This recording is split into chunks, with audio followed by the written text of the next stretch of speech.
America संघातून खेळणाऱ्या सौरभ नेत्रावळकरने यंदाचा वर्ल्ड कप गाजवून साऱ्या जगाचे लक्ष वेधून घेतले.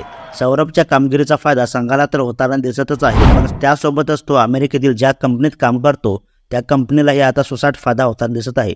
अमेरिकेतील ओरॅकल या सॉफ्टवेअर कंपनीत सौरभ गेल्या काही वर्षापासून काम करत आहे आणि आता या ओरॅकल फायनान्शियल सर्व्हिसेस सॉफ्टवेअरचे शेअर गेल्या 2 दिवसात 114% वाढले आहेत, जो 52 आठवड्यामधील सर्वात मोठा उच्चांक गाठला आहे. IT स्टॉक 7.5% वाढून BSEवर रुपये 9,400चा विक्रमी उच्चांक गाठला. सौरभने भारताकडून अंडर-19 वर्ल्ड कप खेळलेला असून त्यावेळेला सौरभच्या संघात KL राहुल, मयांक अग्रवाल, सूर्यकुमार यादव यासारखे खेळाडू होते. सौरभला नंतर भारताकडून खेळण्याची संधी मिळाली नाही आणि त्याला पुढील शिक्षणासाठी शिष्यवृत्तीही मिळाल्याने सौरभने अमेरिका गाठली आणि नंतर तेथे स्थायिक झाला. ओरॅकल क्रॉपच्या अपेक्षेपेक्षा चांगल्या बुकिंगची घोषणा आणि टेक प्रतिस्पर्ध्यासोबत नवीन भागीदारीमुळे या स्टॉकची किंमत झपाट्याने वाढली असल्याची कारणे समोर येत आहेत.